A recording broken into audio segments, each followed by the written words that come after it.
Bueno, buenos días a todos en México, en Argentina, en Buenos Aires, en España. Buenas tardes. Estamos encantados de estar juntos para presentar la novela de Guadalupe Nettel, La hija única. Y para ello está con nosotros Mariana Enríquez, autora de Nuestra parte de noche. Mariana, enhorabuena por el premio de la crítica recién concedido en España. Enhorabuena por esa excelente novela. Y con nosotros están también Marina de Tavira, encantada de que nos acompañes, y Karina Gidi, las dos excelentes actrices que estarán con nosotros para leer fragmentos de la obra de Guadalupe Nettel. ¿Qué es lo natural y qué es lo normal? Sin intensidad ni trascendencia discursiva, pero con una gran intensidad artística, Guadalupe Nettel, haciendo que las cosas digan por sí mismas, escribe una novela que reúne una serie de personajes femeninos que van a modificar a través de su propia experiencia lo que significa lo natural. Para eso, la autora se fija en la naturaleza y en la maternidad, entre otras cosas. Guadalupe Nettel, que nos tiene acostumbrados a esos personajes de lo que algunos han llamado planeta Nettel, que buscan la singularidad, pero sobre todo que señalan la posibilidad de nuevas normalidades o de una normalidad, o ponen en solfa lo que es la normalidad. Con esta novela consigue ir a lo que supuestamente se toma como lo más natural, que es, por ejemplo, la maternidad. Yo creo que con un trabajo finísimo en el que el tema fluye sin necesidad de subrayados abusivos, sin necesidad de discursos y sin necesidad de programa, consigue una novela maravillosa, extraordinaria y que dice tanto sin casi gritar. Mariana Enríquez, muchísimas gracias por estar aquí en esta presentación. Ella va a conversar con Guadalupe Nettel y espero que de esta conversación salgan muchísimos temas para la reflexión y también para disfrutar, y para convocarles a que lean, a los que aún no lo han hecho, esta excelente novela. El acto va a consistir en esta conversación entre Mariana Enríquez y Guadalupe Nettel, y después la lectura de dos fragmentos de la novela a cargo de Karina Gidi y de Marina de Tavira. Por mi parte, desearles que disfruten todos de esta presentación.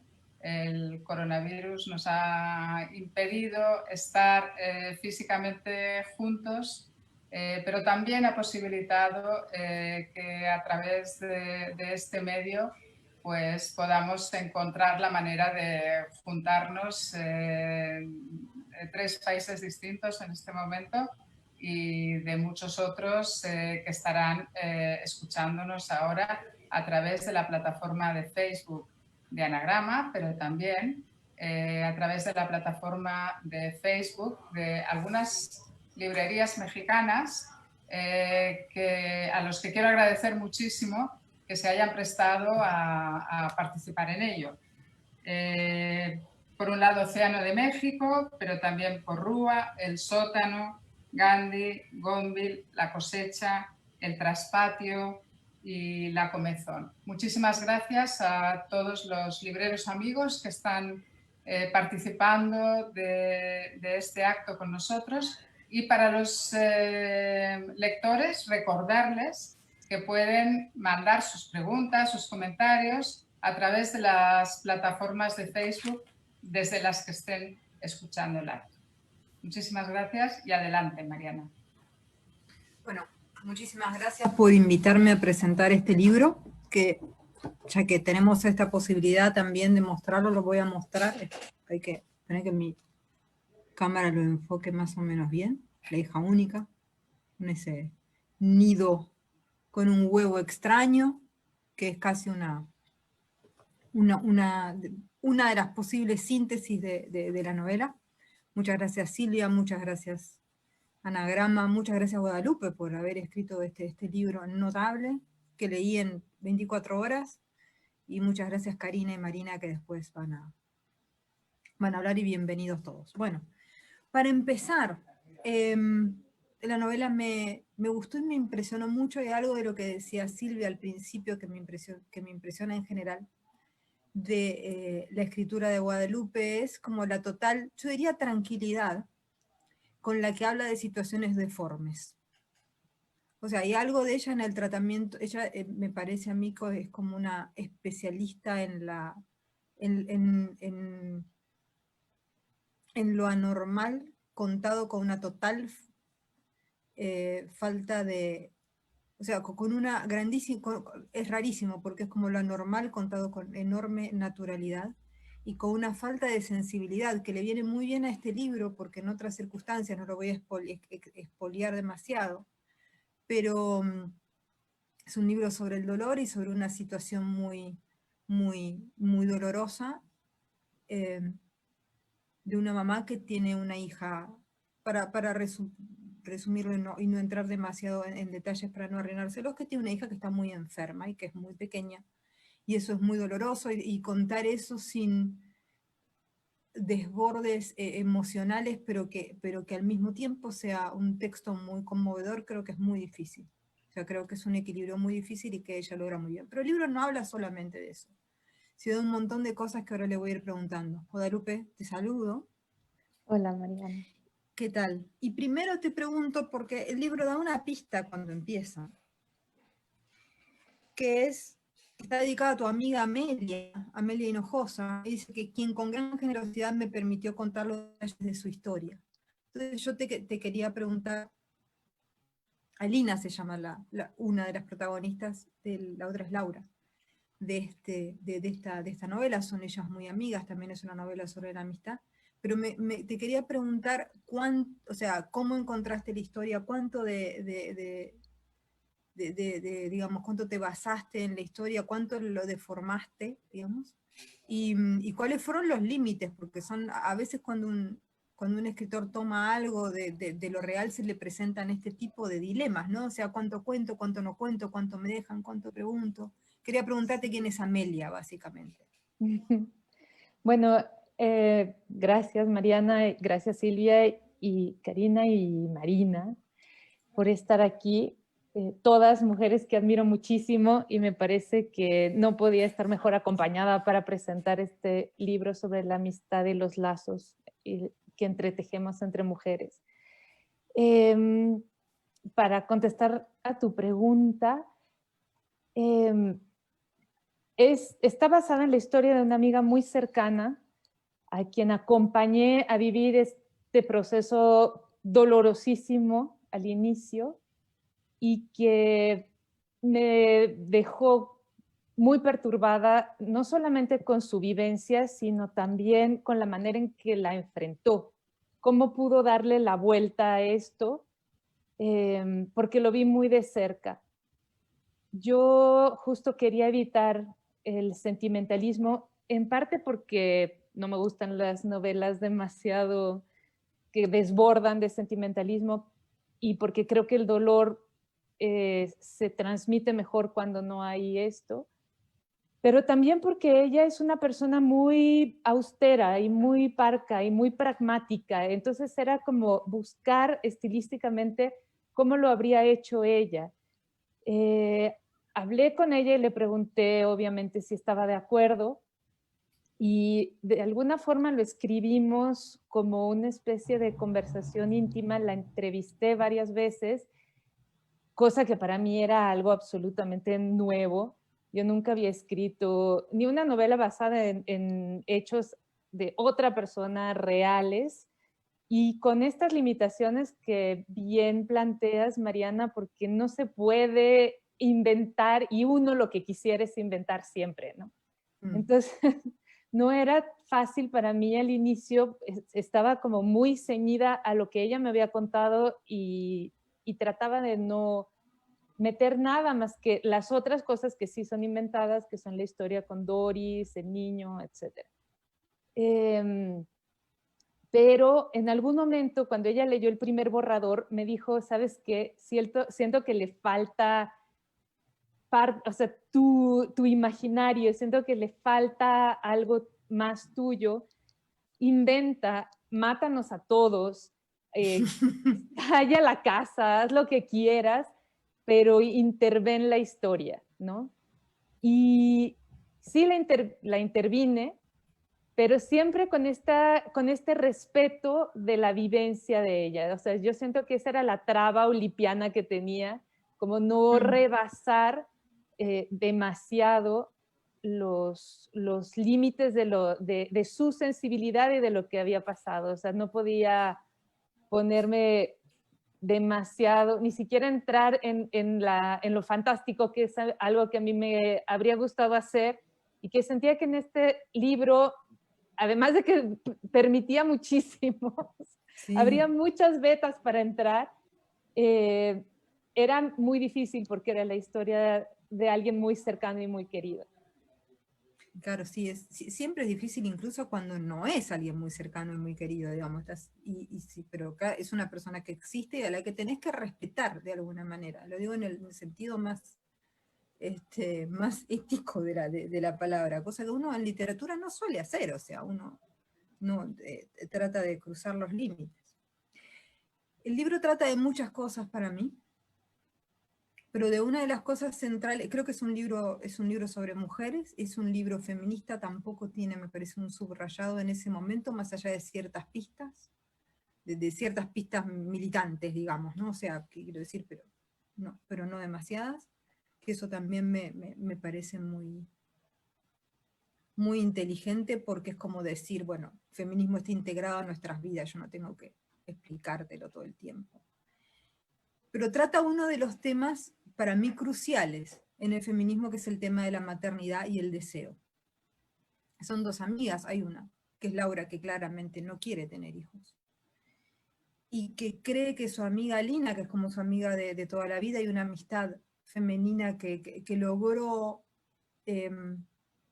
pasar obstáculos de la distancia, de las diferencias y de un montón de cosas.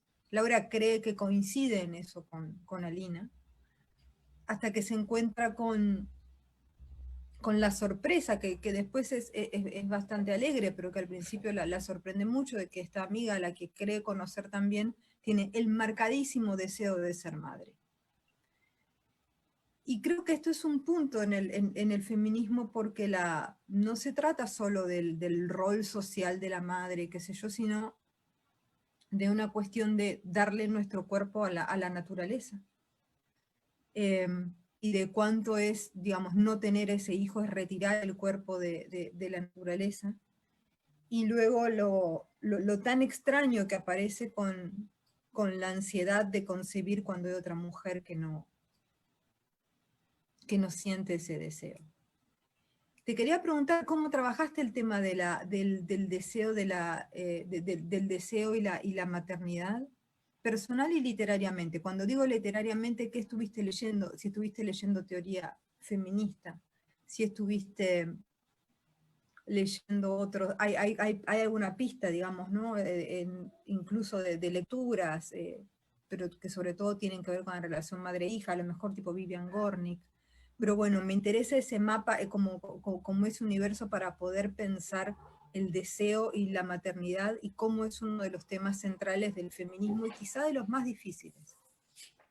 Sí, bueno, yo me gustaba la idea de encarnar una narradora que tuviera una postura así de radical respecto a la maternidad, sobre todo porque yo soy madre de dos y quería sentir la voz y la, digamos, la experiencia de alguien que decide no tener, ¿no? No ser madre. Sus razones y también su oposición a la sociedad y a esta especie de tabú o de estigma que muchas veces en sociedades como la mexicana, sobre todo, sobrevuela a las mujeres que tomaron esa decisión que a mí me parece absolutamente racional y más en un mundo como este que se está yendo a la mierda en miles de sentidos, ¿no? Entonces, bueno, ¿qué es lo que ella diría? ¿Cómo se sentiría? Si habría sentido la tentación en algún momento, cómo defendería su postura y cómo la evitaría, ¿no? Me gustaba que hubiera una complicidad entre estas dos amigas porque además tiene que ver un poco con mi historia personal con esta amiga. Las dos decíamos, no vamos a tener hijos en algún momento y estábamos completamente seguras de eso. Las dos nos traicionamos, aquí es una la que traiciona a la otra, pero bueno, tienen parte, es un guiño también a esa historia personal. Sí, me parece que vivimos constantemente una violencia, sobre todo, de todo tipo, pero que empieza de forma verbal y después se vuelve institucional respecto a lo que podemos o no podemos hacer con nuestro cuerpo. Si tenemos forzosamente que dar vida, sobre todo cuando la maternidad viene de formas como a partir de violaciones o de cualquier otro tipo, ¿no? O sea, creo que el cuerpo es algo que nos pertenece y que lo han estado diciendo las feministas argentinas muy fuertemente porque el aborto todavía no se ha legalizado allá como debería legalizarse en el mundo entero. Y que es el cuerpo nuestra mayor arma, no solamente respecto a defender nuestra dignidad, sino también es el cuerpo el que ponemos en las manifestaciones, como acaba de suceder aquí en México, justamente el 28 de septiembre, que fuimos reprimidas por primera vez por la policía. Entonces, y hablo de eso también en el momento en que Alina da a luz y que de repente se empiezan a llevar pues al objeto precioso que extrajeron de su cuerpo, que es el bebé, y con las gasas sanguinolentas, las pinzas, etcétera, dejan el cuerpo de Alina porque ya no es interesante, ¿no? Como una especie de desecho que ya produjo lo que tenía que producir. Sí, he leído textos que me han marcado mucho. Leí Contra los hijos de Lina Meruane, que me gustó bastante, me parece muy acertado en muchas de sus reflexiones. Es una diatriba, entonces tiene este tono muy beligerante que no a todo mundo gustó, pero incluso siendo madre me parece que uno se podía identificar con esto, ¿no? Y era un poco, yo me imaginaba a Laura un poquito como Lina Meruane hablando al inicio de la novela. Después estuve leyendo, hicimos un número sobre feminismo en la revista de la Universidad de México y leímos juntas a Claudia Ranquine, a Rita Segato, a Silvia Federici, que en varios momentos de su obra hablan del cuerpo, pero no quería, y en algún momento la novela casi se iba hacia lo ensayístico. Yo creo que ahí Silvia Cecé fue muy acertada al decirme, cuidado que de repente hay una especie de proliferación de teorías, ¿no? Que quizás no le estaban haciendo bien a esta novela, que era una novela que sí pretendía ser escrita como en un tono más de susurro de confesión, en un tono menor, digamos, ¿no? Era algo que yo quería preservar. O sea, al principio casi era un cuento, o sea, en mi cabeza esto germinó como un cuento, un cuento largo, que después se convirtió en algo que yo veía como una novela muy cortita y que acabó siendo una novela no tan cortita, ¿no? pero sí empezó a crecer y otras cosas fueron sucediendo, como la llegada de las palomas, que es verídica, se instalaron aquí en la casa y de repente yo las sacaba todo el tiempo porque no me gustaba que ensuciaran la casa, y cuando vi el huevo y yo misma estaba escribiendo acerca de la maternidad, dije, bueno, vamos a dejarlo y a observarlo y a estudiarlo, ¿no? Junto con la escritura del libro. Realmente fue una inspiración que me llegó y que decidí no destruir, justamente porque casi sentía que me estaban hablando los pájaros o los elementos de la naturaleza. Bueno, eso pasa mucho, ¿no? Yo creo como en esos accidentes filomísticos. Sí. Es curioso que en la novela una de las cosas que sí quedó, creo, que no es exactamente teoría, pero que sí tiene que ver con el tono, porque el tono de la novela yo encuentro que es de muchísima aceptación. Aceptación de una amiga, de una amiga hacia la otra. A mí me pasa, yo soy una mujer, no me gusta ponerme en primera persona en esto, pero pensé mucho en el libro de Lina, que es un libro que yo hablé, en el que hablé bastante con Lina cuando lo estaba escribiendo, porque yo no tengo hijos y no quiero tener hijos. Entonces yo leía a Laura y decía, claro, tiene razón Laura todo el tiempo.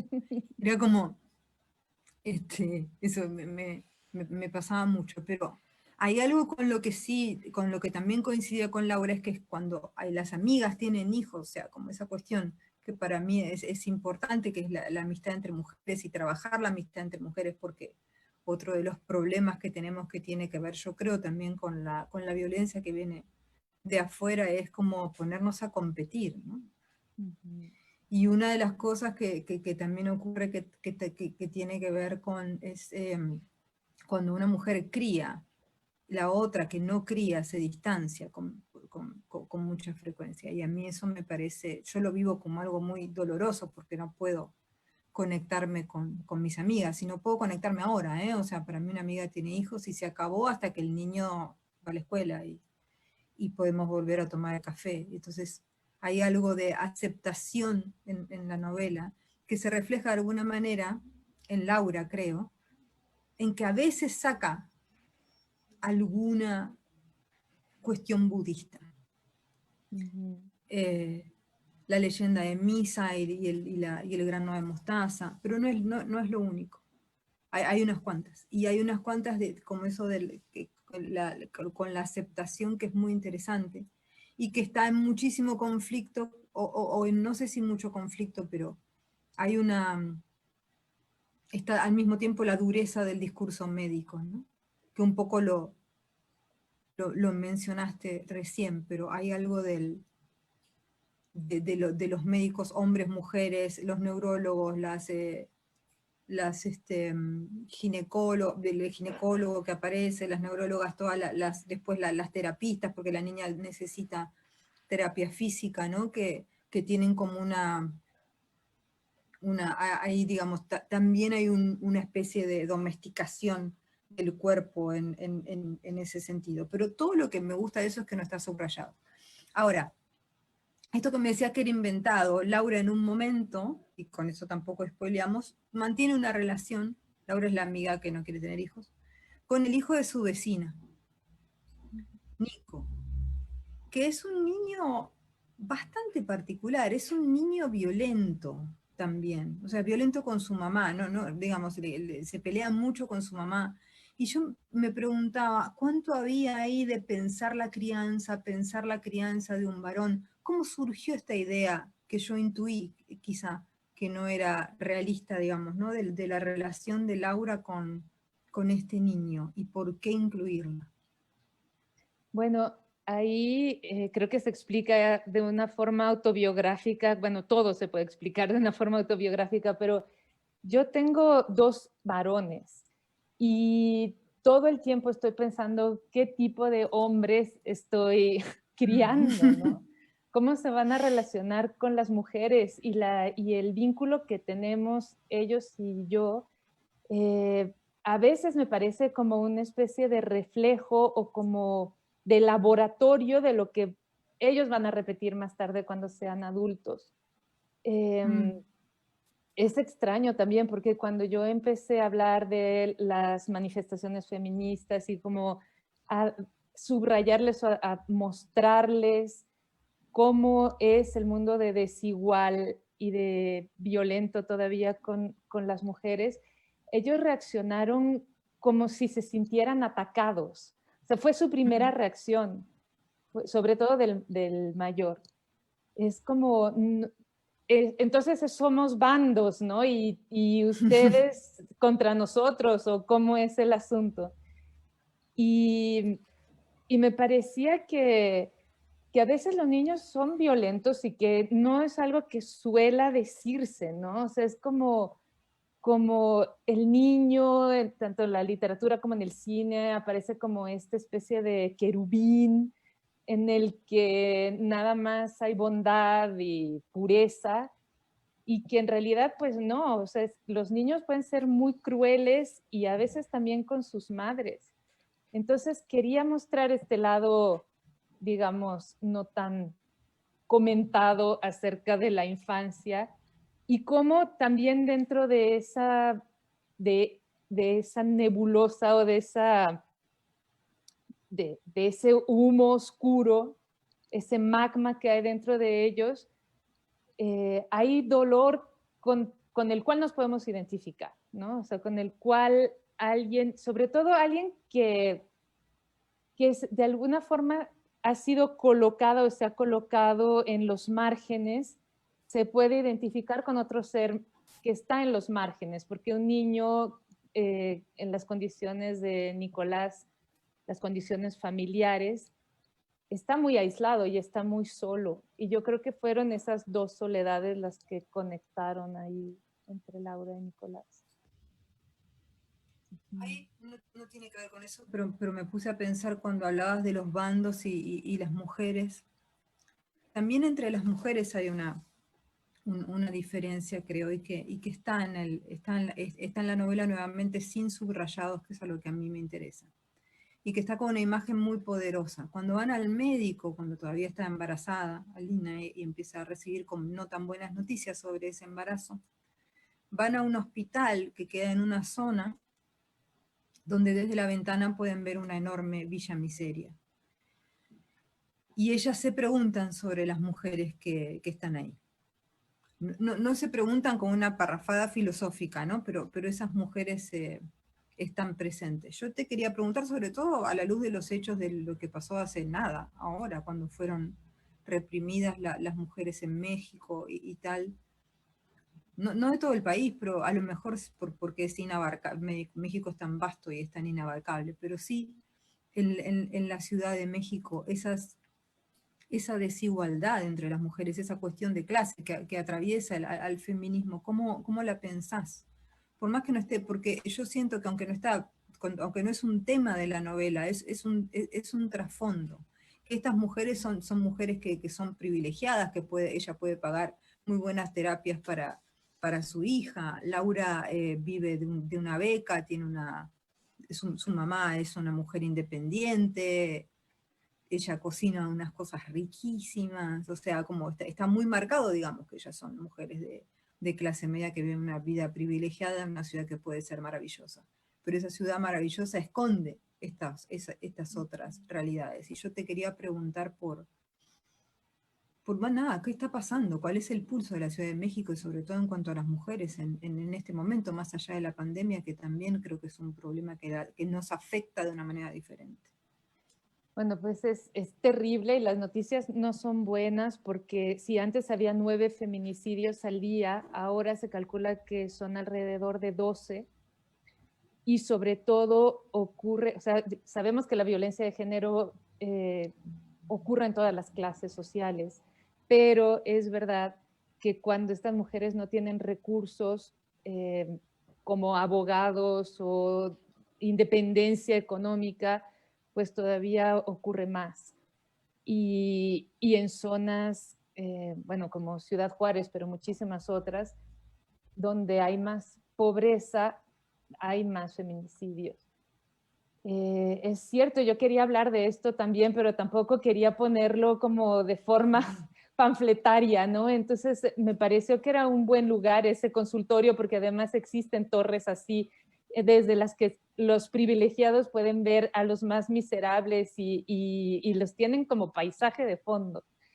Entonces, quería también el episodio del neurólogo que recibe en este hospital público a todas estas mujeres que vienen de ambientes rurales con los hijos a cuestas, después de haber tomado 5 autobuses y 3 peceros, y que llegan a dormir ahí en el hospital debajo de las cunas que hacen a propósito altas para que las mujeres puedan dormir abajo. Pues está tomado de la realidad y es parte de lo que me mostró mi amiga cuando me habló de esto, ¿no? O sea, hay como muchísimas mujeres, familias y familias, o sea, muchas en México y en el mundo, diría yo, que tienen hijos con discapacidad y que están completamente abandonadas de la mano del Estado y cualquier mano, ¿no? Entonces, si no se tejen estas redes, pero al mismo tiempo no se visibiliza esta situación, no se habla de ello porque muchas veces lo viven con vergüenza y tratan de ocultarlo, ¿no? La discapacidad en las familias. Si no se pone sobre la mesa, va a ser muchísimo más difícil que esto cambie. Y claro, justo gracias a que hay personas como este neurólogo o como mi propia amiga que ahora está comenzando una asociación parecida a la que ella encontró en línea, pero más, pues esperemos que personal, dado que ahorita estamos en pandemia y no ha podido hacer mucho, pero llaman a movilizarnos estas historias y llaman a que no solamente las mujeres privilegiadas puedan tener redes, ¿no? Sino que esto se propague a todas las esferas. Y en cualquier momento de la vida, ¿no? A mí me gusta mucho que sea la mamá la que tiene el despertar feminista, la mamá de Laura, la que tiene el despertar feminista militante. Y que de alguna manera, no sea su secreto, ¿no? Pero sea como cosa de ella. Eso es muy interesante, porque les pasa mucho a las... pasa mucho que hay un despertar de las mujeres grandes. Hay hay un personaje que se llama Mónica que dice en un momento, y es un poco lo que estamos hablando ahora, pero que dice, bueno, dice algo que me interesa, que dice que las madres nos damos cuenta de esto, tenemos a los hijos que tenemos, no a los que imaginábamos o a los que nos hubiera gustado tener. Dice, a veces los hijos nos llegan sin que lo planeemos, como si alguien depositara un huevo en nuestro nido. Y ella también habla de algo que me parece muy interesante, que es como esto que los gringos le dicen, it takes a village, ¿no? Como que hace falta una crianza comunitaria también. O sea, hay cierta soledad en la crianza de las mujeres. Y esto está en el libro también de muchas maneras. O sea, como la crianza de los hijos, y quizá mucho más aún cuando son hijos con problemas, cae exclusivamente sobre las mujeres. Aurelio, que es el marido de Alina, es muy piola, pero al mismo tiempo es medio fantasmal. O sea, es afectuoso y todo, pero uno no lo ve terriblemente involucrado más allá del afecto.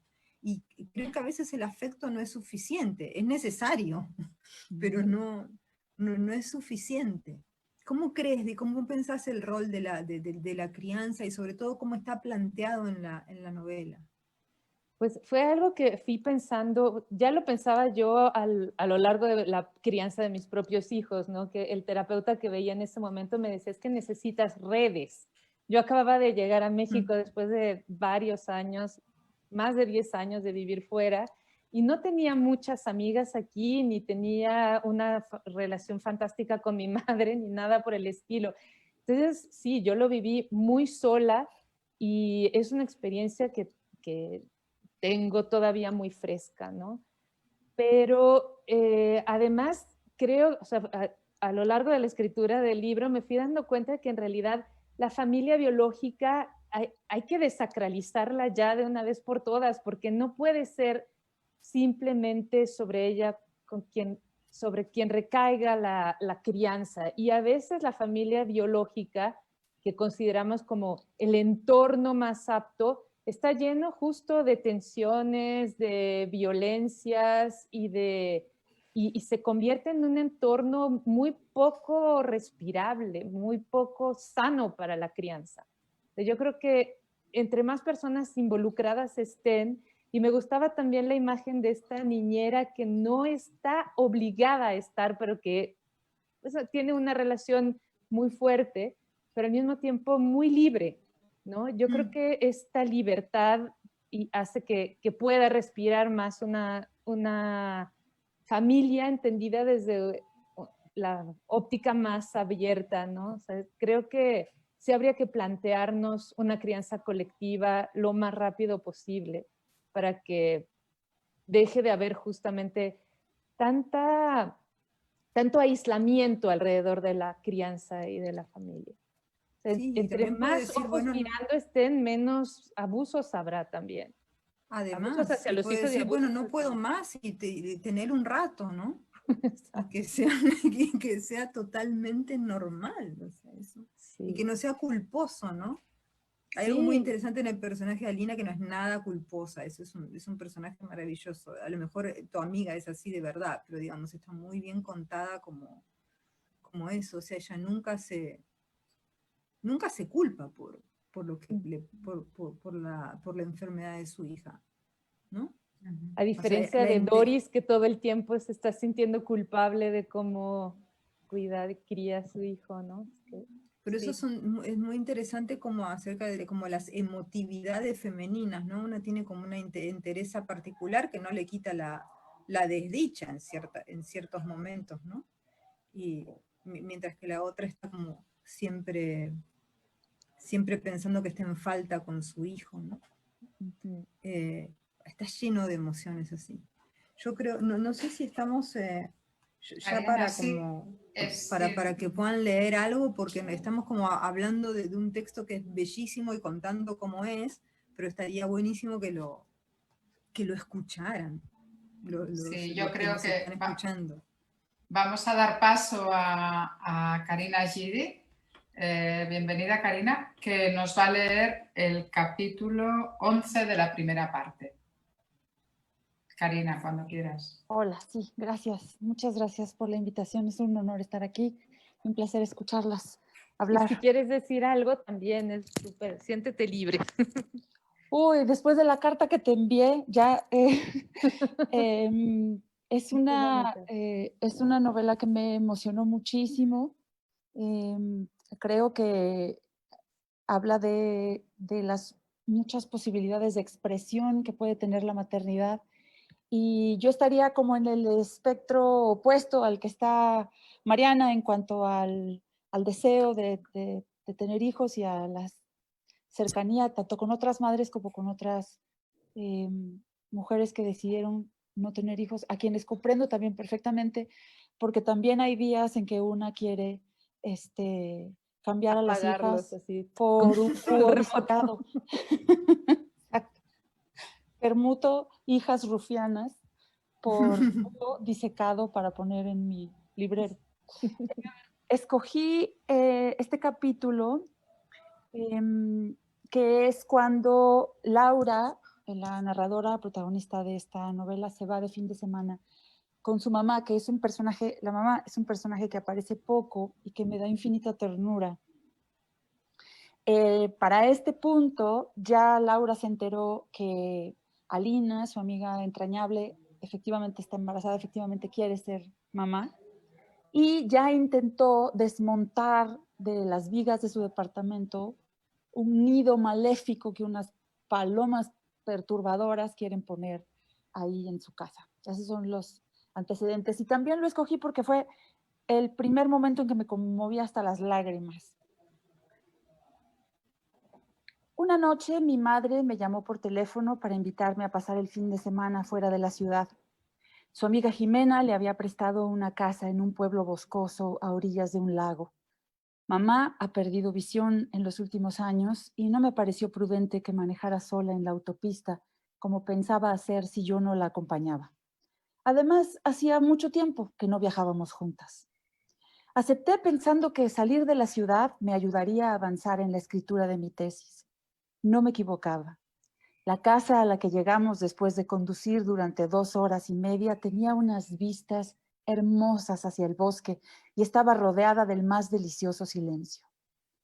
Pasamos el primer día absortas en los libros que habíamos llevado, con pequeñas pausas para comer o para dormir en la hamaca. Por la noche la temperatura bajó drásticamente y eso nos dio pretexto para encender la chimenea. Habíamos preparado una pasta con sardinas y piñones y bebido una botella entera de vino que nos puso de buen humor. La chimenea era el entorno perfecto para continuar la conversación que habíamos iniciado en la mesa. Mi madre y yo nos acurrucamos sobre los sillones y seguimos hablando de todo y de nada. Noticias de mi hermano mezcladas con el resumen de Solenoide, la novela rumana que había estado leyendo. En algún momento la conversación cayó sobre Alina. Le conté que iba a tener un bebé y que a pesar de todas mis reticencias a la maternidad, me sentía feliz por ella. Debes estarlo, aseguró. Un hijo es el mejor regalo que puede darte la vida. Al oírla, no pude evitar pensar en mi vecina. ¿Lo dices en serio?, pregunté. Muy en serio. Si no, míranos. ¿No te parece maravilloso para una mujer de mi edad poder pasar un fin de semana con una chica como tú? Un hijo te alegra la vida, te llena de amor incondicional y te vuelve mejor persona. Yo había escuchado esas palabras decenas de veces en labios de mamá y de otras mujeres sometidas a los prejuicios del patriarcado. Lo que estaba diciendo me parecía una sarta de lugares comunes, pero esta vez no dije nada. No había ido ahí para discutir con ella. ¿Y tú, Laura?, me preguntó con expresión seria y a la vez desinhibida por el vino. ¿Cuándo vas a tener un hijo? Como de costumbre, no preguntó, ¿piensas tener un hijo?, sino ¿cuándo vas a tener un hijo? Me tomé unos minutos antes de decidir qué contestarle. Luego, un poco por sadismo y otro para zanjar el asunto de una vez por todas, le conté que me había ligado las trompas. Entonces rematé, supongo que la respuesta es nunca.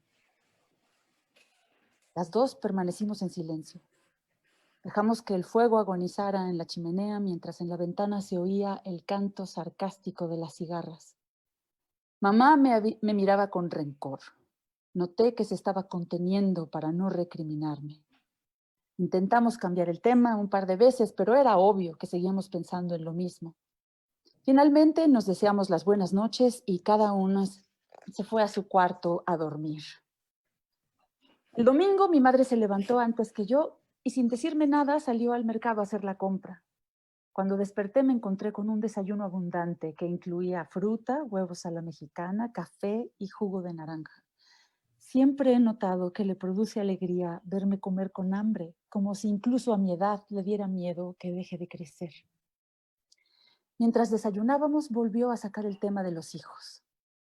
Cuando naciste, tu padre tenía 2 trabajos y yo me sentía desesperada. Mi familia estaba lejos y no había nadie que pudiera ayudarme durante el día. Por las noches él se encargaba de acostarte y casi siempre se quedaba dormido en tu cuarto antes que tú.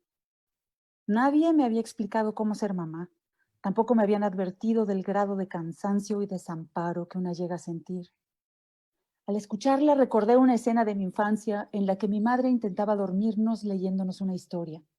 Mi hermano y yo habíamos encendido nuestras respectivas lamparitas de noche y ella, conforme a su costumbre, se había sentado en medio de las 2 camas. Se veía agotada. Aquella luz mortecina resaltaba sus ojeras, el tipo de cansancio que resulta de enfrentar problemas y reprimir emociones. A mis 5 años, verla así me produjo rabia.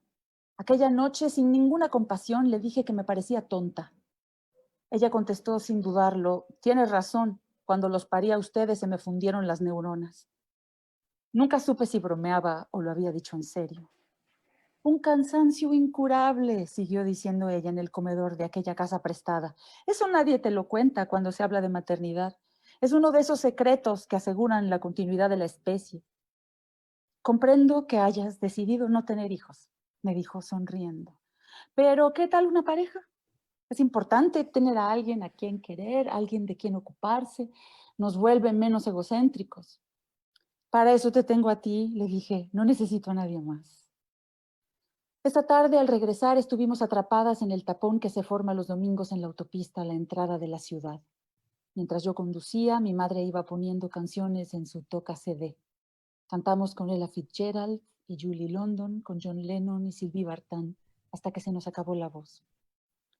Cuando volví a casa, el suelo de mi balcón era un inmenso excusado para palomas. Me asomé a las vigas y comprobé indignada que habían terminado su nido. No estaban ahí en ese momento. Acerqué la silla y me encaramé como había hecho antes para desmantelarlo. Entonces me di cuenta. En medio de ese círculo mullido y perfecto había ahora 2 huevos casi idénticos, de no ser porque uno era un poco mayor que el otro y de un tono ligeramente azulado. No tuve corazón para destruirlos. Bajé de la silla y me fui a dormir, prometiéndome a mí misma solucionar el asunto por la mañana. Pensé en adoptar un gato para que se encargara de ahuyentarlas, pero eso tampoco ocurrió. Fui postergando el momento durante días como hacemos con aquellas cosas que en el fondo no queremos llevar a cabo y deseamos que sean otros quienes se ocupen de resolverlas. Por supuesto que las cacas seguían apareciendo, pero limpiarlas dejó de parecerme tan engorroso. Opté por poner periódico debajo del nido y cambiarlo 2 veces al día. Fue así como terminé acostumbrándome a las palomas, a su pestilencia y a su arrullo permanente. Fantástico, fantástico, Karina. Pues damos paso ahora a Marina de Tavira, que ha pensado en leernos el capítulo 22 de la primera parte. Adelante. Hola, hola a todas ustedes y a todas y a todos los que nos están escuchando. También es un enorme privilegio estar aquí, escucharlas a las 3, a las 4. Voy identificándome y aprendiendo mucho de lo que dicen. Guadalupe, tú sabes desde hace tiempo lo que ha sido para mí ser lectora de tus libros. Me siento muy identificada contigo por múltiples razones que ya hemos platicado tú y yo, y por eso muchas gracias por esta invitación. Y no sé si tenemos el tiempo encima y me voy directo a leer, pero a lo mejor comento algo rápido antes, que esta lectura me hizo reflexionar. Alguna vez leí, y siento mucho no poder citar la fuente porque no recuerdo, alguien que decía que la idea que tenemos de Dios o de quien sea que a quien le proyectemos eso, determina nuestro estar en el mundo, aunque sea que no existe, o si es hombre, si es mujer, que no existe, que es tal o cual. Y pienso que pasa un poco lo mismo con la maternidad en cierto momento de la vida de las mujeres, que como nos relacionamos con eso, va determinando nuestro estar, si decidimos tenerlos, si decidimos no tenerlos, solas, en pareja, interrumpir un embarazo, cómo llevamos la maternidad, cómo hablamos de la maternidad de nuestras amigas. En fin, esto es un asunto que es definitorio de nuestro estar en el mundo. Y no es tu primera reflexión también literaria al respecto. Y bueno, a mí me nutre mucho leerla. Y yo escogí el capítulo 22, un poco como dice Karina, porque también aquí me conmoví profundamente, en este caso mucho por su contenido acerca también de la despedida. Y voy a la lectura. Un sábado por la mañana, al volver de mi clase de yoga, descubrí que había nacido la cría de las palomas. El patio del edificio estaba silencioso. Mis vecinos debían seguir durmiendo a esas horas, y eso me permitió escuchar los chillidos apenas audibles y a la vez insistentes que provenían del techo. Acerqué la silla a la viga para comprobarlo y vi una figura escuálida, sin plumas, con la cabeza hacia arriba, que a pesar de sus esfuerzos no conseguía rebasar el borde del nido. Era obvio que tenía hambre, pero las palomas aún no llegaban con la comida. Minutos más tarde escuché el aleteo que anunciaba el regreso de una de ellas. Me encaramé para observar la escena. Apenas aterrizó, la madre, supuse que era ella, aunque en realidad era imposible decirlo, abrió el pico y lo acercó al de su cría, animándola a libar de ahí un líquido blanco que escurría por el cuerpo monstruoso y sin plumas del recién nacido. Yo observaba todo esto trepada en una silla, con curiosidad y un poco de sobrecogimiento, preguntándome qué habría cambiado de haber sobrevivido el otro huevo. Hacia las 3, Alina vino a la casa. Después de la natación, había pasado por el mercado orgánico para comprar setas, tomates secos y queso. Me abrí una cerveza y le serví un agua mineral con hojas de menta, mientras ella miraba absorta la escena familiar dentro del nido. Creo que tuviste razón en no tener hijos, me espetó mientras encendía un cigarrillo. Ser madre implica preocuparse por alguien todo el tiempo. ¿Volviste a fumar?, pregunté sorprendida, sin saber cómo tomarlo. Alina me miró con los ojos bien abiertos y una sonrisa torcida, la que mostraba siempre que alguien decía una obviedad. Su gesto me tranquilizó. Era una prueba de que, a pesar de las circunstancias y de la nueva forma que había adquirido su cuerpo, la Alina que yo conocía seguía existiendo. Pareces despistada, pero en lo que de verdad importa, eres bastante pragmática, siguió. Pensé que en otro tiempo nada me habría alegrado más que el hecho de que me diera la razón sobre ese tema. Ahora, en cambio, hubiese dado lo que fuera por verla tan contenta como estaba hacía un par de meses. Tal vez te cueste trabajo creerlo ahora, pero estoy segura de que volverás a sentirte bien.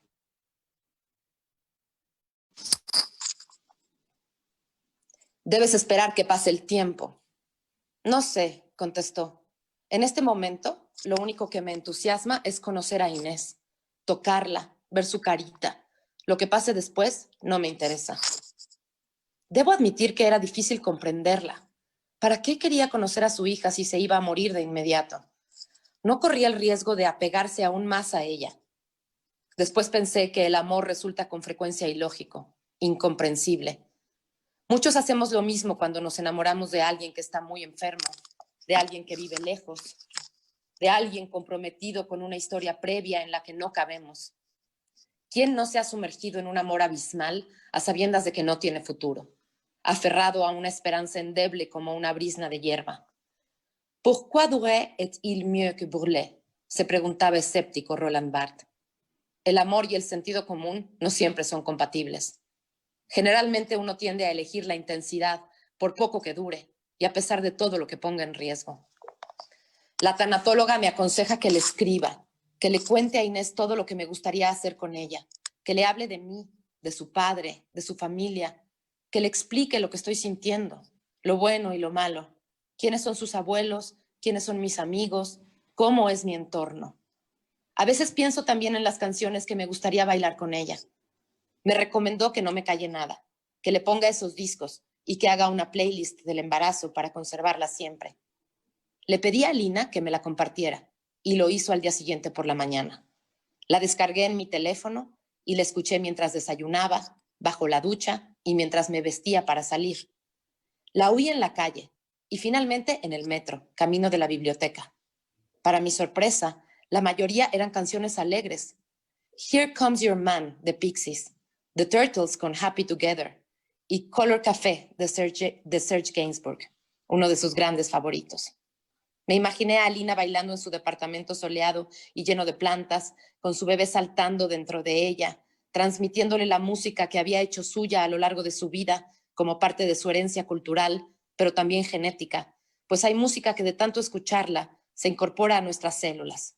La imaginé compartiéndola con Inés, el asombro y la maravilla que le producía su existencia, permitiéndose a sí misma ser feliz durante 5 minutos, a pesar de las circunstancias. Las que escuchaba eran del tipo de canciones que una oye cuando acaba de conocer a alguien que presiente será importante en su vida. Aunque había también algunas piezas tristes, como las que una pone cuando anticipa una separación. Alexandra Living, de Leonard Cohen, por ejemplo. The Man Who Sold the World, de David Bowie. O Cry Baby, de Janis Joplin. Esas canciones me cerraron la garganta en el sofá de la biblioteca donde las escuché. Siguiendo el consejo de la tanatóloga, Alina llevó un diario en el que le contaba a Inés su historia a grandes rasgos. Su infancia en Veracruz, la escuela de su niñez en el pueblo, la mudanza tan temprana de su madre a otro estado de la República, la enfermedad de su padre, su vida de estudiante en Guanajuato y luego en Francia, la forma en que había conocido a Aurelio y los esfuerzos que hicieron para embarazarse de ella. Cuando estaba en la piscina o caminando en el parque, se lo contaba en su mente. Le hablaba todo el tiempo. Le aseguraba: me va a dar mucha pena no conocerte un poco más. No tengo duda de que habrías sido muy simpática, aunque tal vez ibas a tener un carácter tan horrible como el mío o como el de tu papá. Tenía ganas de enseñarte tantas cosas, o hacer bucitos dentro del agua, por ejemplo, y luego a nadar. Durante las últimas 5 semanas se tomó una infinidad de fotos y videos. En todas la protagonista era su panza. Para inspirarse, veía en las redes sociales las imágenes que colgaban otras mujeres embarazadas, en ropa interior o en traje de baño. Copiaba sus poses, pero en vez de postear sus fotos, las metía en esa carpeta, donde iba a quedar grabada la historia de las dos. Una tarde se animó a preparar las cosas que llevaría al hospital. Buscó en las maletas donde había almacenado la ropita de Inés y escogió aquella con la que deseaba recordarla. Se dijo que probablemente su olor iba a quedar impregnado en esa tela durante algún tiempo. Alguien le había regalado una placa de yeso para conservar la huella de su hija y se acordó de meterla. Puso la bolsa dentro del closet y luego se fue al trabajo.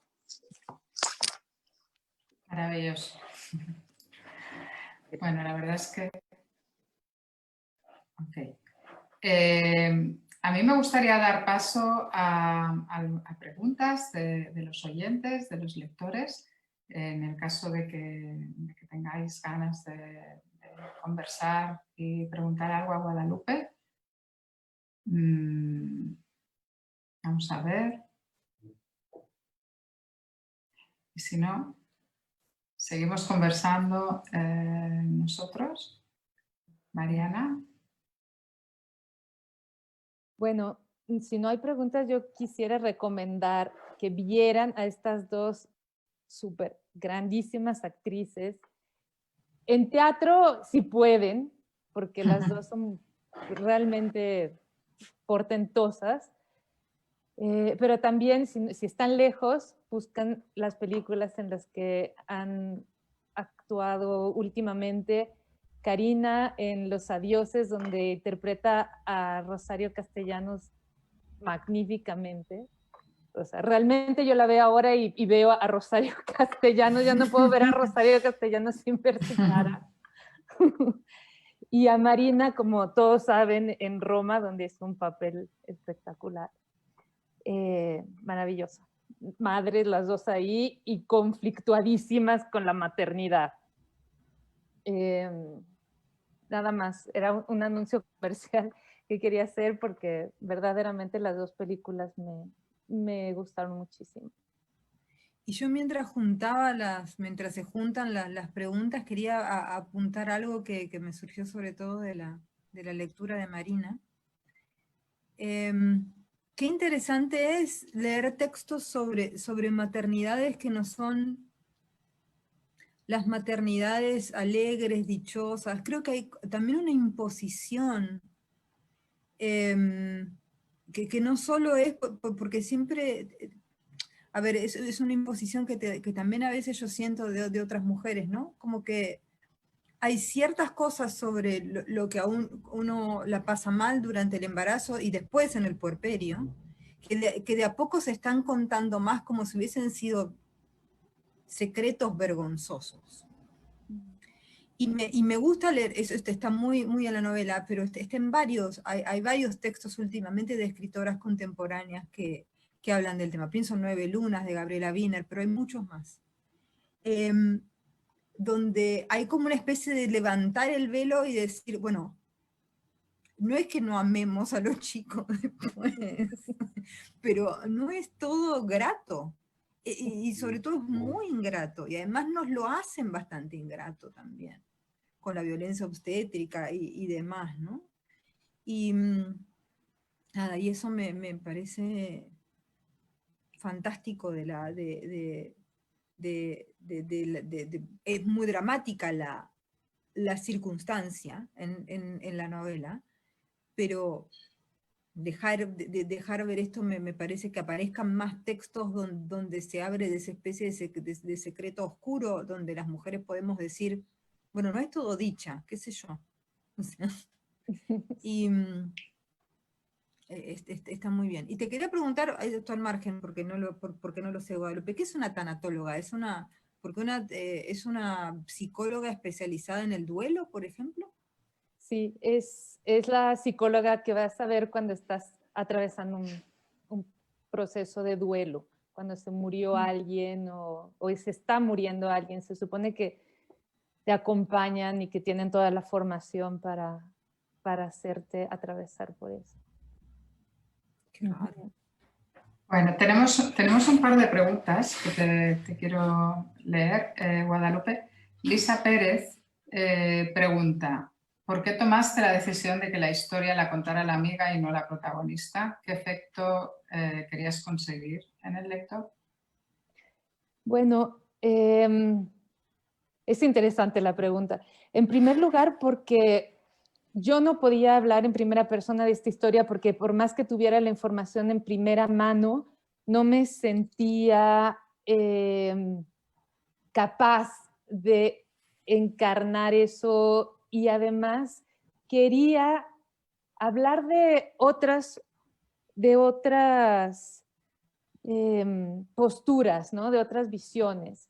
Y tenía muchas ganas, como decía hace rato, de hablar también en primera persona de las mujeres que deciden no tener hijos, de cuáles son sus razones, de cómo sienten esta presión constante de la familia, especialmente de sus propias madres y de otras mujeres, y de esta brecha que se establece entre las mujeres que sí tienen y las que no tienen, ¿no? Como si nos separara una dimensión, o sea, que estuviéramos en dos dimensiones distintas. Me parece que me daba muchísima más libertad esa narradora y que tenía ganas de identificarme con ella, de estar en esos zapatos.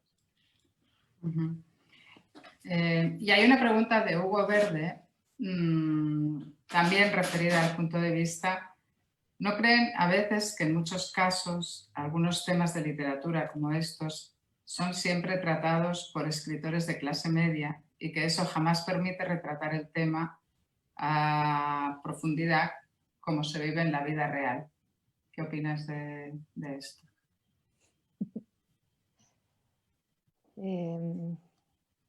No sé, es probable. Claro, tú puedes hablar desde tu lugar, obviamente, ¿no? Yo creo que de todas maneras en los últimos tiempos se han ido incorporando al ámbito de la literatura escritores provenientes de distintas clases, de distintos lugares, y me parece que estamos en un momento de una gran diversidad para seguir con los símiles de la naturaleza, de una gran fauna de escritores, y creo que en ese sentido es un momento espléndido para la literatura. A ver, tenemos más preguntas. Guadalupe, estas de Ringo. Guadalupe, ¿considerarías adaptar tu texto al teatro? Pues yo adaptarlo yo misma no, pero si alguien lo quiere hacer, adelante. Feliz de la vida. De hecho, se está Ya adaptando. tiene a las actrices, aquí están presentes. Bueno, es mejor aún todavía. Yo creo que hay otra pregunta de Katia Díaz, que quizá ya hablaste un poquito de ello al principio. Guadalupe, en tu proceso de escritura, ¿cómo haces para poder escribir sobre una experiencia prestada sin censurarte? Creo que desgraciadamente sí censuramos, y sobre todo cuando es una experiencia prestada por alguien cercano. A veces, muchas veces el motivo o digamos el motor de mi escritura ha sido la venganza y me permite muchísima más libertad que esto que es más como la solidaridad o sororidad, como le dicen a la solidaridad entre mujeres. Aquí me sentí un poquito más coercionada, pero al mismo tiempo fue una experiencia muy intensa poder vivir la escritura de la novela con una amiga, ¿no? De la manera en que de repente uno se siente en un café y le dice, bueno, cuéntame qué pasó, cómo estás, cómo te sientes, y tratas de entender una situación y le damos vueltas hacia un lado, vueltas hacia el otro. Le dimos muchísimas vueltas a esto y por eso para mí es una experiencia única. No sé si la volvería a usar, o sea, si la volvería a tener, la de escribir sobre otra gente. Hay escritores que escriben únicamente así, pero bueno, estoy muy contenta con la experiencia sobre todo. Tenemos más preguntas. Mónica Alarcón pregunta, ¿qué opinas del tema de los cuidados? Me refiero a diferentes aspectos, cómo las madres cuidan a los hijos. Tengo en mente a Ana, de tu libro El huésped, y su fantasmagórica relación con sus padres, el cuidado de los cuerpos enfermos y el cuidado propio. Me interesa tu opinión sobre este tema para la construcción de los personajes, tanto en tus cuentos como en tus novelas. La materialidad del cuerpo pone en evidencia cuidados y obligaciones impuestas. Sí, bueno, el tema de los cuidados es muy importante. No solamente es interesante, sino es importante políticamente porque es trabajo no remunerado que cae sobre las mujeres. Se empieza a hablar de esto, pero creo que hay que hablarlo muchísimo más, porque son horas y horas y es extenuante además. Y todos en algún momento tenemos que hacerlo, porque tarde o temprano tenemos una tía, como en mi caso, una madre o hijos o quien sea. Eso es algo a lo que no podemos decir tan fácilmente, no, gracias, ¿no? No es para mí. Yo creo que tarde o temprano, pues nos vemos en esa situación y es muchísimo más general que la maternidad. Y que debe también de apreciarse y otorgársele su justo valor. Tiene lados muy, muy gratificantes también el cuidar de otros y también obviamente el poder ser cuidado por otras personas. Y ahí una vez más digo, hay que desacralizar a la familia biológica, hay que extender las murallas de la intimidad y permitirle a otras personas integrarse a nuestras manadas o a nuestros colectivos o colectivas, como decimos acá. Por ejemplo, ahí es cuando me parece tan interesante el símil con la vida animal, donde existe todo tipo de modelos, ¿no? El modelo de la pájara, hembra que siente la necesidad de reproducirse, de formar un huevo, pero lo deja en el nido de otras aves que tienen, a diferencia de ella, también la necesidad biológica de la crianza. A lo mejor esa pájara no la siente, o sea, definitivamente no la siente, y por eso pone el huevo en otro lugar donde sabe que estará muy bien atendida su criatura. Y otros modelos de animales donde hay manadas o muchas hembras que se juntan para educar a un cachorro o padres también que se ocupan de otros o animales que cambian de sexo en un mismo día varias veces. El mundo de la diversidad sexual y incluso de la diversidad de género se puede ver muy claro en la naturaleza. Y por eso me interesaba tanto el símil, ¿no? O sea, les recomiendo que vayan a ver ahí modelos posibles, porque los animales cuidan, volviendo al tema de la crianza del que me estaba separando un poquito y de los cuidados, los animales cuidan también a otros. Yo creo que es algo muy instintivo eso del cuidado, pero no tiene que ser vivido como una especie de suplicio, ni tara, ni carga forzosamente y menos recaer sobre un solo individuo. Y Ana Cecilia Delgado pregunta, siendo un libro que habla de la maternidad y de las mujeres, ¿qué podemos decir que encontrarán los hombres que la lean? Bueno, a mí me encantan los hombres y me imagino así a mis lectores. Yo tengo varios amigos a los que les encanta estar en el universo femenino, escuchando todo, casi haciéndose invisibles para poder oírnos hablar a nosotras. Y bueno, no solamente el amigo gay clásico que todas tenemos y que consideramos como una más de nosotras, sino también hombres heterosexuales que disfrutan, que aprenden y que gozan del universo femenino. Yo me imagino así a los lectores hombres de este libro. Otra pregunta sobre la tanatóloga como Mariana. Irma Burguía pregunta, ¿de verdad ayudan en el duelo? ¿Será que alguien puede ayudar a una persona en su propio duelo o solo puede hacer ese proceso cada uno? Pues es la misma pregunta que nos hacemos respecto a la terapia, ¿no? Mm. Tienes que caer con alguien con quien te conectes bien y que entienda tu neurosis y que entienda tu proceso y bueno, de preferencia que tenga una buena formación para saberte guiar.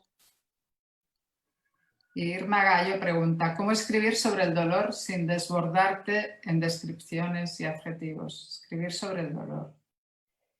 Sí, es una buena pregunta. Creo que hace falta un esfuerzo de contención si uno es muy emocional, pero en este sentido yo creo que tuve un muy buen modelo que fue Reparar a los vivos de Maëlys de Kerangal, que además pude leer en francés y la verdad es que aunque la traducción es muy buena, debo decir que la lengua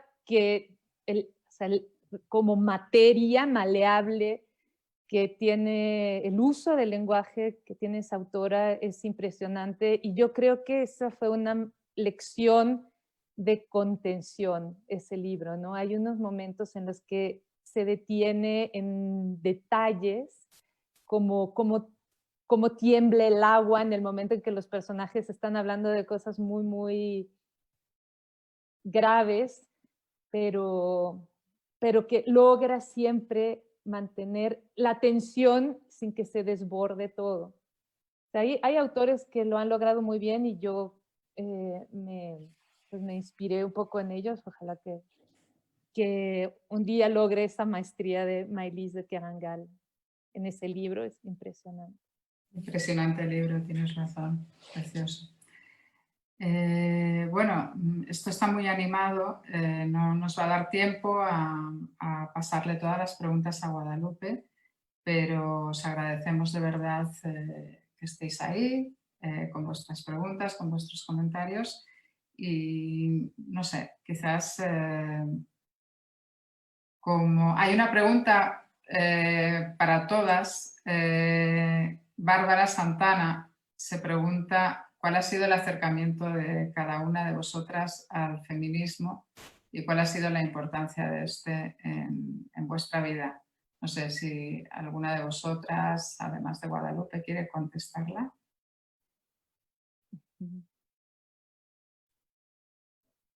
Que empiece Guadalupe, que es la protagonista, y después los demás vemos, ¿no?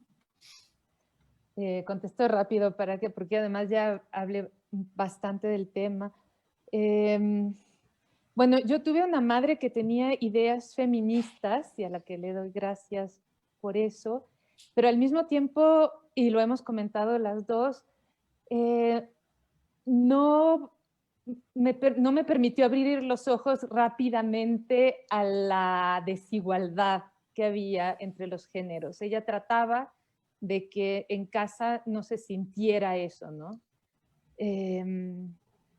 Y poco a poco, bueno, primero durante el tiempo que pasé con mi abuela, que sí era machista, pero de una manera, o sea, sin ningún tipo de contención, ni tapujo, ni vergüenza, descubrí como un baldazo de agua fría lo que podía hacer que a una le dijeran, tú limpia la casa mientras tu hermano se va al patio a jugar al fútbol. ¿Qué era, ¿no? Estar en esa situación y para qué pensaban que servíamos las mujeres, o sea, cuál era nuestro papel dentro de la casa y poco a poco también dentro de la sociedad. Ahora, viviendo en un país como México, yo no entiendo cómo alguien no es feminista. Está la desigualdad por todos lados, la violencia por todos lados, sales a la calle y te insultan, o si eres joven, te sabrosean, como decimos aquí, con la mirada, que es un insulto absoluto, pero también con palabras muy soeces, no como los piropos españoles que yo he llegado a recibir, que a veces son hasta poéticos, sino de forma muy vulgar. Y eso obviamente te llena de rabia y te llena de una conciencia de género que celebro, que exista en este país y que ahora se haya convertido en una fuerza tan pues multitudinaria y yo diría que imparable, a pesar de los esfuerzos que está haciendo el gobierno para contenerla. Y que siga la lucha. Yo estoy ahí también entre las compañeras.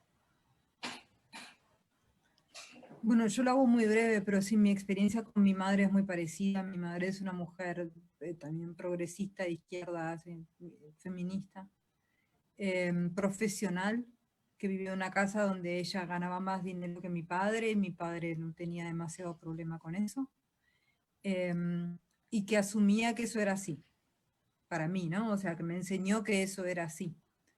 Pero rápidamente yo salí al mundo, salí al mundo muy, muy rápido y muy explosivamente, digamos, ¿no?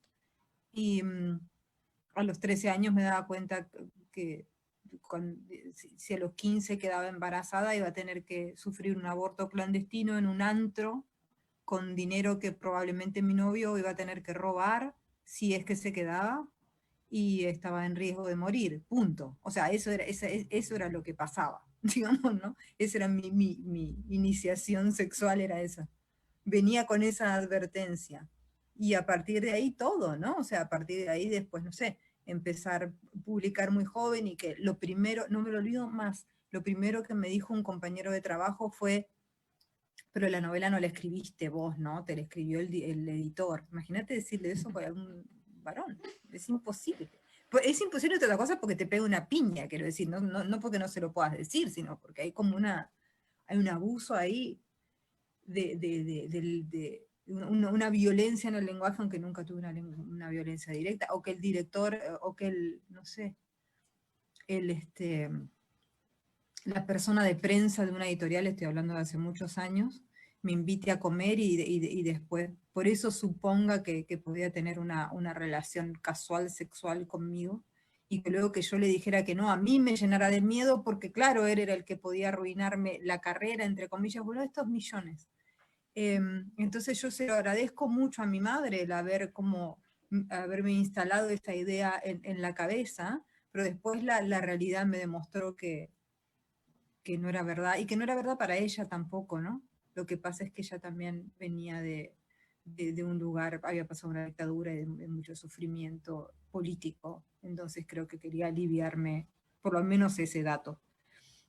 Hoy la Argentina está en un momento, en cuanto al feminismo, que es políticamente muy interesante. Digamos, todavía no está la legalización del aborto, pero yo creo que está muy próximo, y como todos saben, el movimiento de mujeres es súper poderoso.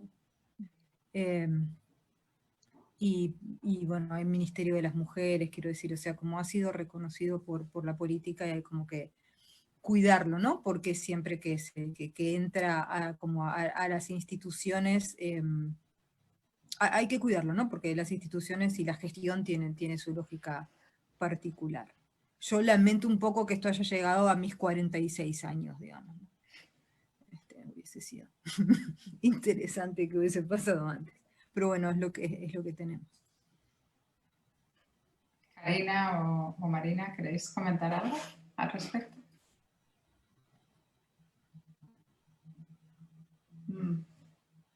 En el teatro es que es tremendo lo que pasa también. No sé. Anímense. Yo no le escucho, no sé ustedes. No, no se oye. Karina, tienes que encender tu micrófono. Está encendido. Ahí, Ahora sí. Ahora sí. ¿Sí? Ok. Solo brevemente decir que, pues como muchas mujeres de mi generación, vengo, y sobre todo que yo nací y crecí en Jalapa, que es una ciudad pequeña al sureste del país. Vengo de muy atrás y he tenido que aprender rápido para poder criar a mis hijas de una manera muy distinta a la que fui criada yo. Mi papá era un hombre muy convencional, muy protector, no lo vi llorar nunca, creo que ni en la muerte de mi abuela, muy sólido y de una pieza y con todas las ventajas que eso ofrece y todas las desventajas también.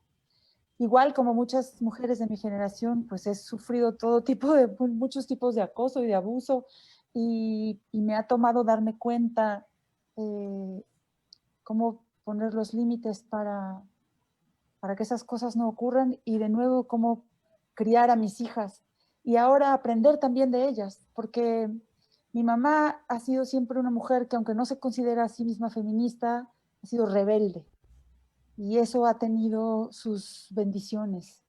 Obviamente ellos se divorciaron hace mucho tiempo. Y nada, pues creo que es un movimiento en el que hay que estar subidas en la ola y que hay que seguir pendientes de ese movimiento para cuidarlo contra las intenciones de sabotaje que hay, y que hay varias, y también para cuidarlo de los reveses que pueden venir como resistencia de aquellos que se han sentido desplazados porque el patriarcado se está empequeñeciendo. Marina. Pues igual, también rápidamente, igual crecí como con una madre que era hija también de los movimientos de los 70s, entonces, de alguna manera cuando yo crecí en mi adolescencia, infancia y tal vez primera juventud, sentía que era un asunto como ya superado, ¿no? Como ya se nos permitía estudiar y a mí nadie me dijo, claro, estoy hablando de un mundo privilegiado, obviamente, ¿no? O sea, una situación de privilegio donde nadie me cuestionaba si iba a estudiar una carrera, entonces las mujeres ya tenían el voto, ya había anticoncepción, en fin. Y entonces parecía superado y de pronto primero la maternidad, ahí darme cuenta, ¡pum!, que ahí es, o sea que esto es un asunto de mujeres. Y ahora ahí fue un despertar muy fuerte de lo que la maternidad estaba implicando como ser mujer y lo que me estaba exigiendo socialmente y toda la parte que digamos no se le exige al otro género, ¿no? Y a la mujer sí. Ese fue un despertar. Y ahora este nuevo movimiento feminista, que es de una generación joven, ha sido muy impresionante, muy aleccionador de las cosas que yo no veía y vienen a ser unas chicas jóvenes maravillosas que me lo dicen, lo que normalicé por años en relación al lenguaje, en relación al humor, en relación a cómo se castiga la sexualidad de la mujer. Pero como yo soy hija de un hombre, tengo un hijo, siempre quiero poner la otra cara de la moneda sobre la mesa y quiero decir que también está la parte en la que este machismo y este patriarcado hace sufrir también a ellos y hace exigirles a ellos que tengan que tener actitudes violentas para poder pertenecer, para poder manifestar su masculinidad y que también es un área en la que tenemos que trabajar porque también ahí hay un área de dolor ahí. Y bueno, lo que mencionaba ya de la violencia en este país y de los feminicidios ya no tiene nombre. Ahí sí nos vamos a un nivel que ya es francamente el horror. Pues yo un poco, y con esto creo que tenemos que concluir este acto ya, me quiero hacer eco un poco de lo que habéis comentado todas. También mi experiencia es parecida, como no podía ser de otra forma, a pesar de los países distintos y de las edades distintas y las realidades distintas. Pero a mí me parece que no, que es una decisión racional, no se puede no ser feminista. Es simplemente algo lógico y racional y solamente hace falta tener los ojos abiertos y eso te lleva a esta decisión. Y como decía también Marina, me parece que para los hombres es un momento en el que la inteligencia y la sensibilidad les puede mostrar mejor el camino y creo que los hombres, al menos los que yo conozco, hombres inteligentes, saben perfectamente cómo colocarse, qué hacer y ojalá sea el camino para muchos y podamos facilitarlo también. Bueno, hemos empezado hablando de una novela y estamos hablando de tantas cosas, pero tenemos que ponerle fin. Ojalá pudiésemos repetir esto en vivo y en directo. Me encantaría después salir y cenar y celebrar y comentar. Intentaremos hacerlo en algún momento, en otro tiempo. Y por el momento, pues muchísimas gracias a todas, muchísimas gracias también a los técnicos, a las técnicas y a toda la gente que ha estado acompañándonos. Me han pasado la cifra de lectores, de espectadores, son unos 500. También comentar que Guadalupe Nettel dará algunas otras intervenciones en línea. Así que todos aquellos que os habéis quedado con vuestras preguntas, con vuestros comentarios sin poder comentarlos aquí, pues tendréis otras ocasiones para ello. Y nada más, Mariana, tendrás que comer, vosotros en México también, empezar la comida, que vamos a cenar.